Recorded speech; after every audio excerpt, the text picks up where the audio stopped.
And we're live. Welcome to the ninth episode of season 2 of the Non-Existent Story, a storytelling podcast in which one of us tells a story that we made up and another one that we didn't make up, and then the listener, who this week will be myself, has to guess which is which. So today, Hannah has brought us 2 stories, and I'm very eager to see what she came up with. So am I. I don't think I finished reading through one of them yet. The theme for this episode is doomed love, which I thought you might like. Is there any other kind? Not for us, apparently. That's your first reaction. Doomed love. I said D-O-O-M-E-D. This sounds good. Well, I have the appropriate beverage then, because I don't have any beer. I bought beer last night and then I left it in the refrigerator of a friend, which is very upsetting to buy 6 beers and have 1 beer and then the other 5 are. You've got to go back and say you have to use the bathroom, and then on your way out, grab your 6-pack. I'm just gonna take this.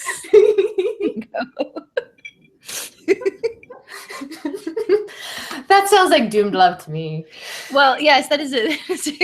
It was a doomed love in a way. I do love hoppy beer, but so in lieu of that, I had grapefruit juice and some hard alcohol. So I tried something that's actually called the hairy armpit. That's the name of the beverage. Which I just shaved my armpits actually. So me too. I'm wearing. You can't tell, but I did. Well, so perhaps that was also it was also a doomed love because it tasted disgusting, and anise does not mix well with grapefruit. So I poured some tequila and some triple sec into a glass, and then some grapefruit juice, and then some little frozen blueberries, looking very murky down there. Frozen fruit always works better than ice for cocktails. Just plop a couple in. And in life. So anyway, I'm drinking kind of an adulterated paloma, which is a margarita basically with grapefruit juice, which is very like Latin American and melodramatic, as is doomed love. And without further discussion, take it away. Story 1. Magnets, for instance, enjoy simple relationships. A magnet is either attracted or repelled by the company of another. In accordance with these feelings, they will either pull forcefully together or push in opposite directions as quickly as possible. Magnets follow laws of electrical currents and elementary particles. No further interpretation is needed. Superficially, this behavior resembles Bolero ballroom dance in its most Spanish form, which explains why Ira and Lakshit were drawn together, but only initially. The resemblance, as I said, is superficial. In most ways, people and magnets are dissimilar, as Ira and Lakshit demonstrated. Lakshit studied physics at the University of Madras, where he learned, for he paid attention, that magnetism will only weaken when a combination of stray electromagnetic fields and heat destabilize its alignment. This is a slow process. For example, a samarium cobalt will withstand roughly 700 years of this strain before decreasing to half strength. Lakshit remained faithful to Ira for 7 months, during which time Lakshit and Ira were both Bolero partners. When Ira called from their sofa, "Lakshit, who will you dance with tonight?" she ended her question with a sneeze. "Achoo! I'm not going tonight," he replied. "You are sick, so I'm going to study." "You are sure? I don't mind if you go." "That is something you and I do together." This was not the first lie that Ira told Lakshit. She did in fact mind if he went to dance without her. She enjoyed those hours on the worn wood of the studio floor, where she faced the mirror over Lakshit's shoulder and saw her hand rest on his waist just so, and her heels snap when she moved. She felt she possessed him most powerfully, most femininely in those moments. This was the first lie that Lakshit told Ira. He was, in fact, going to dance with another student in his physics department. After they danced, Lakshit would follow her to an apartment, and they would make love and talk about music and traveling to Spain someday to see the bulls. When he left, Lakshit felt a pang of betrayal. Was it really so bad that Ira held so tightly to him when they were together, so that he must drag rather than glide with her on the worn wood of the studio floor? As he felt a longing to revert, and he felt a longing to revert. Revert from his own reversion. He turned at the door and announced to his new lover that this could never happen again. But people do not follow laws of electrical currents and elementary particles, and if we betray X for whom we betrayed Y, it does not necessarily follow that we have placated X. The first inversion is irreparable. It calls forth a chain reaction of further reversions, each of which takes us farther and farther away from the point of our original betrayal. So ends story 1. This is very, very good. What nationality is the name Lakshit? It's Indian. Okay. And era could be many things, usually Eastern European. In this instance, it is also Indian, although it could be. Okay. I enjoyed that. You may continue. Story 2.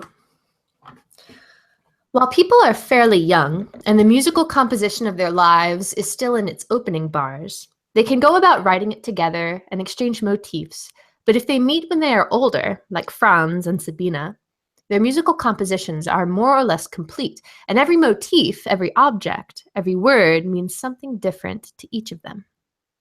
If I were to make a record of all Sabina and Franz's conversations, I could compile a long lexicon of their misunderstandings. Let us be content instead with a short dictionary. Woman. Being a woman is a fate Sabina did not choose. What we have not chosen, we cannot consider either our merit or our failure. Sabina believed that she had to assume the correct attitude to her unchosen fate. To rebel against being born a woman seemed as foolish to her as to take pride in it. During one of their first times together, Franz announced to her in an oddly emphatic way, "Sabina, you are a woman." She could not understand why he accentuated the obvious with the solemnity of Columbus, who had just sighted land. Not until later did she understand that the word woman, on which he had placed such uncommon emphasis, did not, in his eyes, signify one of the two human sexes. It represented a value. Not every woman is worthy of being called a woman. But if Sabina was, in Franz's eyes, a woman, then what was his wife, Marie Claude? More than 20 years earlier, several months after Franz met Maria Claude, she had threatened to take her life if he abandoned her. Franz was bewitched by the threat. He was not particularly fond of Marie Claude, but he was very much taken with her love. He felt himself unworthy of so great a love and felt he owed her a low bow. He bowed so low that he married her. And even though Marie Claude never recaptured the emotional intensity that accompanied her suicide threat, in his heart he kept its memory alive with the thought that he must never hurt her and always respect the woman in her. It is an interesting formulation. Not respect Marie Claude, but respect the woman in Marie Claude. But if Marie Claude is herself a woman, then who is that other woman hiding in her, the one he must always respect? The platonic ideal of a woman, perhaps. When he was 12, his mother had found herself alone, abandoned by Franz's father. The boy suspected something serious had happened, but his mother muted the drama with mild, insipid words so as not to upset him. The day his father left, Franz and his mother went into town together, and as they left home, Franz noticed that she was wearing a different shoe on each foot. He was in a quandary. He wanted to point out her mistake, but was afraid he would hurt her. So during the 2 hours they spent walking through the city together, he kept his eyes fixed on her feet. It was then he had his first inkling of what it means to suffer. End of excerpt 2. Okay, this is very, very interesting. He kept his eyes fixed on the feet of Sabina? His mother, when he was 12. His mother. Okay, this is the part of the recollection that he had of being a youth. Okay. Okay, very interesting. That's quite rich.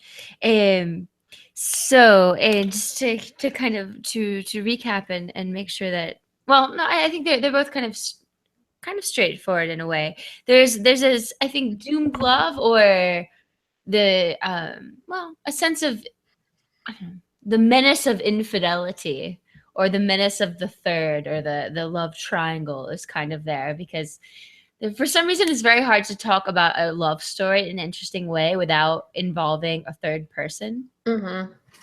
Like, I can't think of a lot of interesting love stories, or even uninteresting love stories, that didn't involve like some third person that like threatened to disrupt the stability of that, which I think is kind of interesting. It didn't really occur to me before.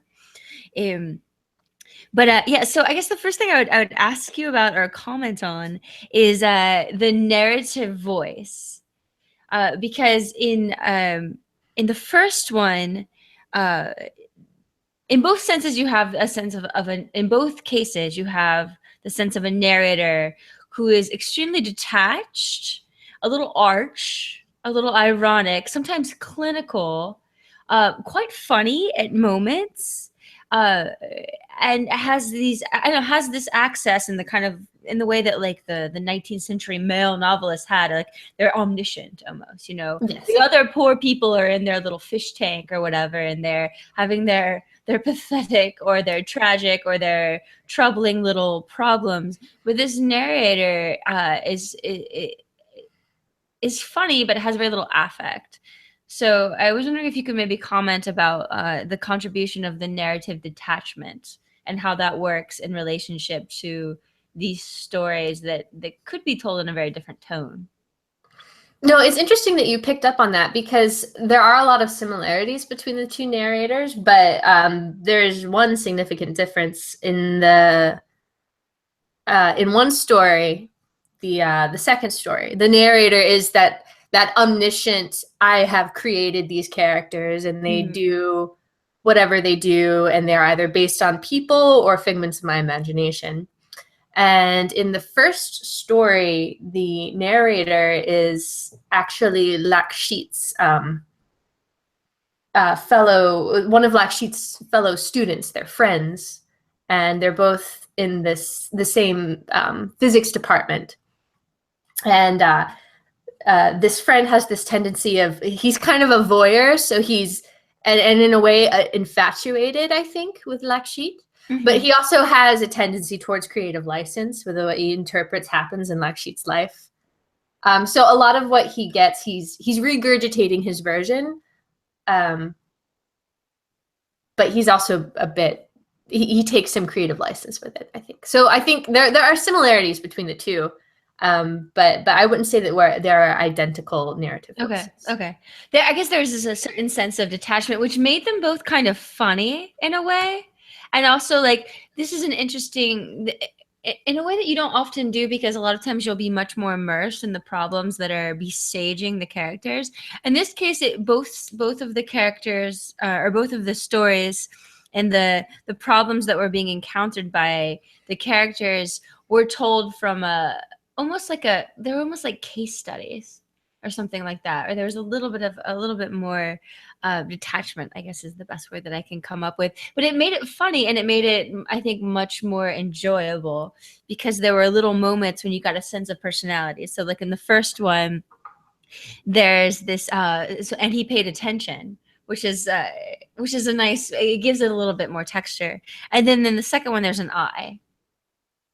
And so you do have someone who's kind of involving themselves in some way, anyway, with the narrative voice. And then I was wondering if you could, I love dance stories. I'm not a good dancer. And the last time I took a dance class, I was humiliated, and I would never do it again. I had to pretend like Zumba. That's been my experience. I don't know. I mean, this was like modern dance, and it was like, well, just dance your day.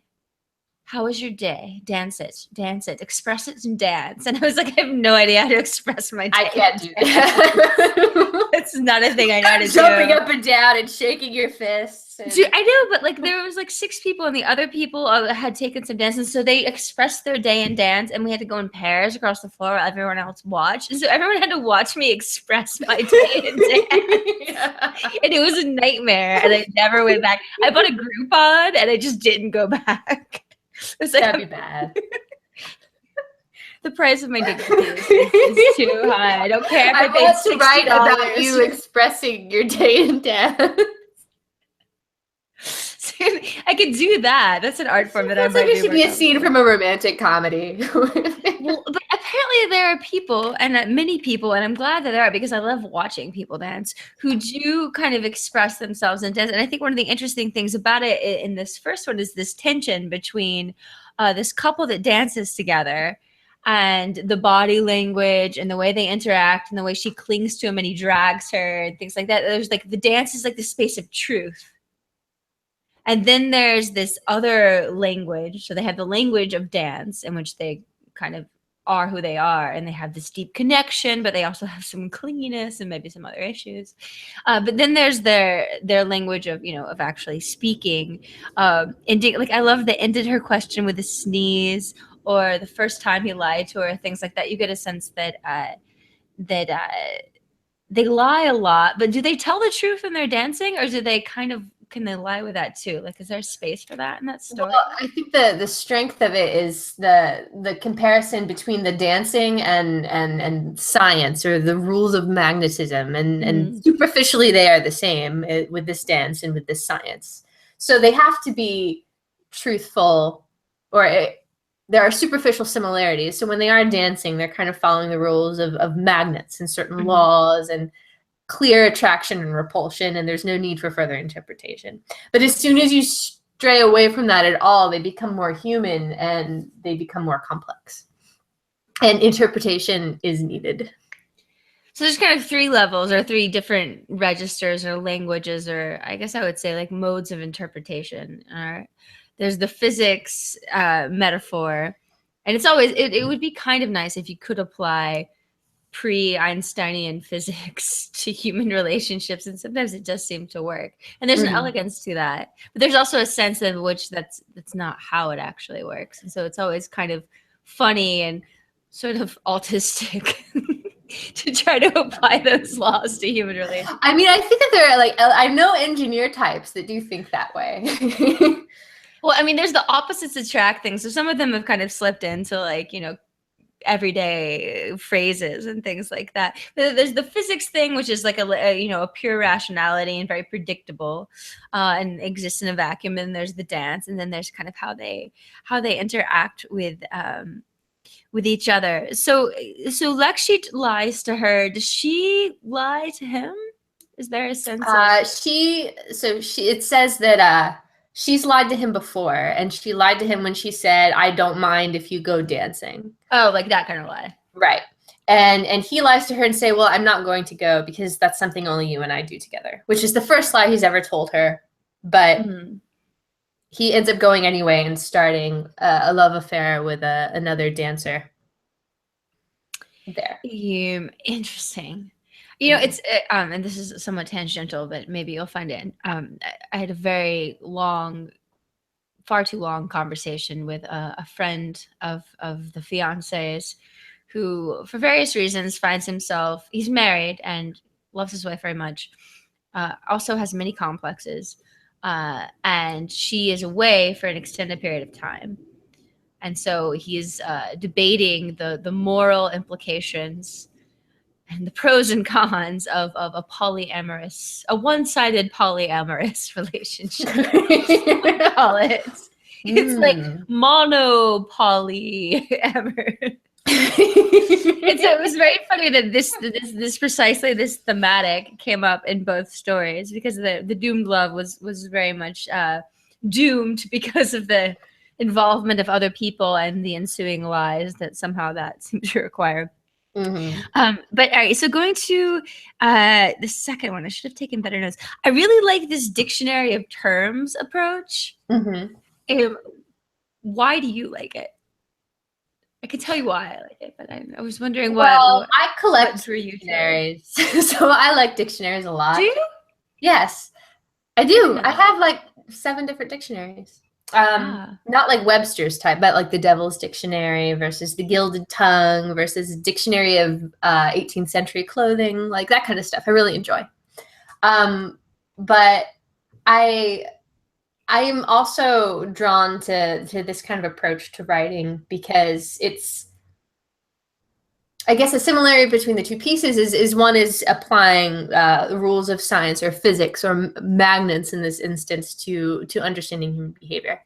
The dictionary is at least trying to capture and organize components or concepts of love and how people interact with each other. So it's still capturing and quantifying and narrowing down how people in relationships work. It's defining different sections of their lives and how they interact with one another.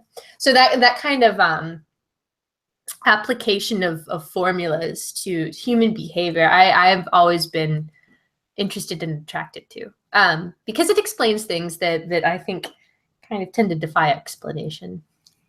Well, I mean, I think that's true of literature in general, and one of the things that you can say, but as my relationship with literature continues to change, and it's a dynamic, lifelong love, but it's it's organic, and it changes and evolves. I'm like constantly reminded of the extent to which like literature is a mode of thinking through things. And so this particular topic is a very complex thing to think through. As again, I was reminded last night for 6 hours at a bar when no one else felt like talking about this except for this one person who only wanted to talk about it and clearly just wanted to get laid. But I think that it was interesting to me to see the different kind of narrative tactics that one brings and like one's tool belt to deal with this very complex problem that a lot of people face, I think, is just part of being a human in society. And so the dictionary idea I thought was really cool because it allows you to like take one term and then you kind of play with it from multiple angles. In a way with multiple voices and perspectives, which is what you get when you create characters. So I thought it was really helpful, and I liked that it was that instead of going necessarily for love, you went for woman and people who see the woman, and that it wasn't that it was what did you say, that it wasn't a descriptor of the two sexes, but rather an ideal. Or A value. value. I thought that was like really, really interesting. So I mean, in the original text, let's say, are there other terms? Yes, there would have to be. Okay, because the dictionary of misunderstandings I thought was very. Okay, so there's a sense of which it's the misunderstandings have already taken place, and now one is reflecting on kind of the failure. The I. Is the I ever involved directly, the narrator, in this particular story? Not really. Just little, because that's more the omnipotent narrator. So you get little peaks and little comments when you start to get emotionally invested. Well, yes, this is going on and it's really intense and they love, but they hate, but the affair, but I'm playing with this character, maybe doing this instead moment, just to like, it's like that moment in The Princess Bride where the child's getting really into it and is getting scared because the eel is about to eat the princess, and then the grandfather says, but she doesn't get eaten at this time. Type moments. Well, what's I'm explaining it to you because you look nervous. Do I look nervous? Oh. I'm glad that she doesn't get eaten by the. And the other thing that I liked in the second one is there's a little bit more of a sense of people's kind of complexes, and of course, any man's relationship with women must remit at some point to his relationship with his mother as a child, or his penis. Yeah, I know. I mean, there's a validity into that, or at least I find it to be kind of powerful. And this. I came across this recently in a book that I was also reading, was this fixation on feet kind of swooshing through a skirt. It was kind of a 19th century thing, but there was just this fixed image of the skirt kind of forming like a maelstrom or like a little mini tornado of like tulle and yellow around these little feet. And then he kind of gets obsessed with finding these little feet. Which is also kind of has to do with the dance. But is there like a deeper symbolism to the feet of the mother? I mean, I think there's a tendency in moments of trauma. Obviously, the father's abandoned the family, and this is a tumultuous time for this 12-year-old and this mother who are now on their own. So he focuses on one simple detail. It involves him looking down and not really absorbing the environment around him, he looks down and he narrows and he focuses, and then it's a little, I don't want to say idiosyncrasy, but it's something that's not supposed to be a certain way, like two mismatched shoes, and then that's all you can focus on for the rest of the day. But all you can, and then in turn must concentrate on not saying anything about, because you know something is wrong, but you don't know what, but you don't want to bring attention to it because the bigger picture is there's a family trauma. So, I mean, as far as how that relates to his relationship with women, I can say you could just, you know, people are kind of complicated, especially when it comes to their mothers. But that complication will be exacted onto other women in nonsensical and absurd ways. Thinking of, there's human beings and then the woman within the human being, which is somehow a different thing. Well, yeah, because it's the archetypical notion of womanhood would come with the mother, so it's always kind of grafted in there somewhere. Have you ever seen Polanski's Venus and Furs? No. Oh. Well, it's an interesting thing about kind of a director who kind of plays out via the theater a certain childhood trauma that kind of informs quite dramatically what he's into with women and how he views sexual relationships and things like that. It's very interesting. All right, so I should guess. Yes. You really could have written both of these, I think, quite easily. They have your style, and you said that you like dictionaries, which seems like a thing that would suggest that you wrote the second one, but I feel like the first one is more consistent with your tone somehow. So yeah, I'm gonna say that you wrote the first one. I did write the first one. The sense of humor, I think, was. Is it? Yeah, it was the sense of humor, the irony, and I think a little. You like, and this is here, I could, if you know your tells and my tells and stuff. Well, first of all, when someone doesn't have, when I'm short on ideas, I become more didactic, as you. Oh yeah. Out. This is a thing that I find it very natural to slip into. So the first one kind of presents itself as a lecture. This is my influence on you. Clearly, I'm one of your great influences in literature, I'm sure. And then I think, what was the other thing that? Oh, you like mixing certain modes of science with literature. I think I was thinking of my favorite one that you wrote, probably, which is the homunculus one. Oh yeah, I didn't even think about that. Yeah, it seemed because it's a very good method. It works, I think, quite well. And it just you're not given to meditations on femininity usually. Which isn't to say that you couldn't do it, but for some reason, yeah. So anyway, that was why. So tell me about them. I shall. So the excerpt that I read that I did not write from story 2 is from Milan Kundera, The Unbearable Lightness of Being. Oh, I think I have that book. I have not read it, clearly. Well, it's great because I took that section. I took this from a particular section in the book, which he called A Dictionary of Misunderstood Words, which is focused on a couple in the book, not the primary couple that he focuses on, but a lesser couple, or I shouldn't say lesser, but a less significant couple to his story, and the reason that they don't work out.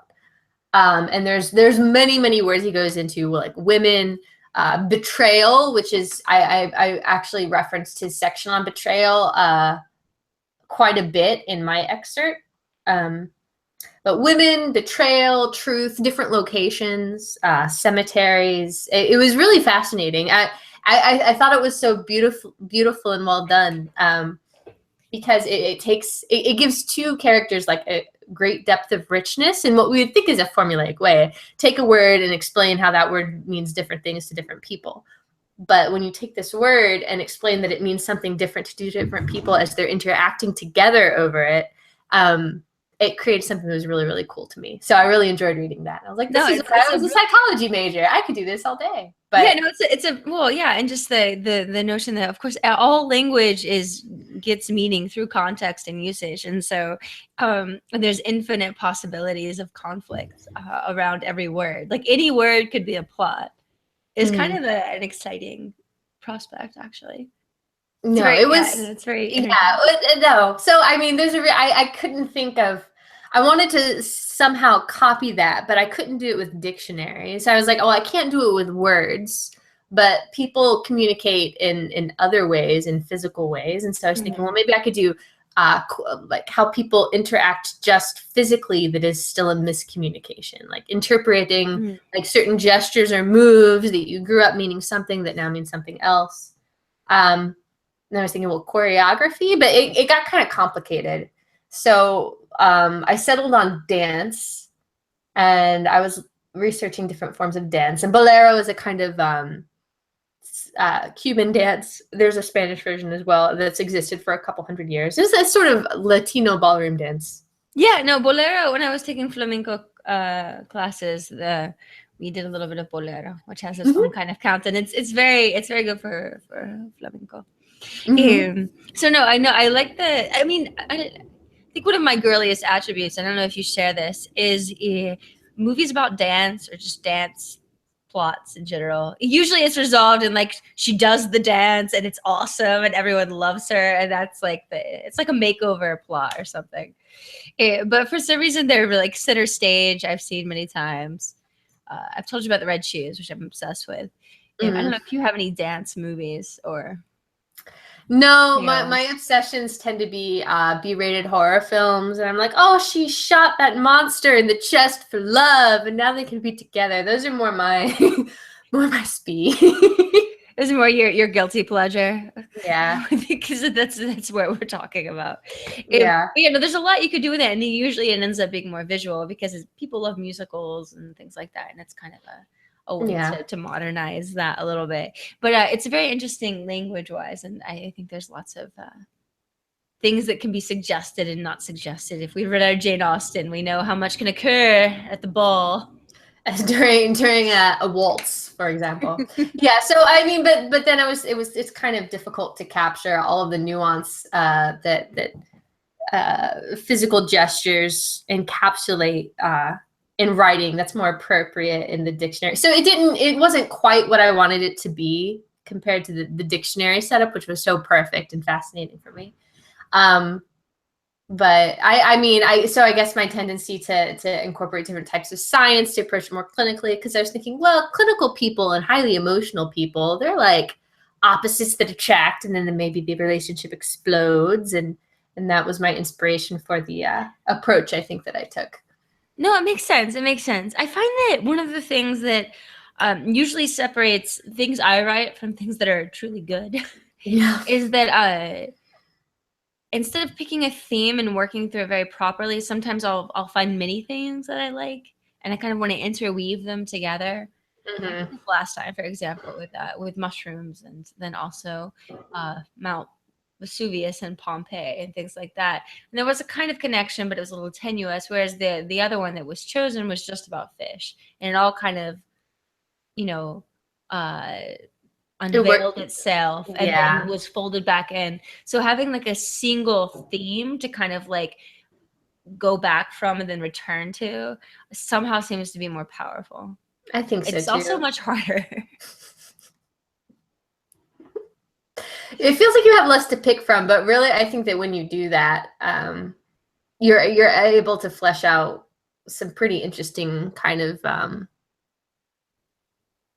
I don't know, strings of thought than if you cop out and just pick a bunch of different ones that you then try to relate to one another. Yeah, because you find them to be interesting. Exactly.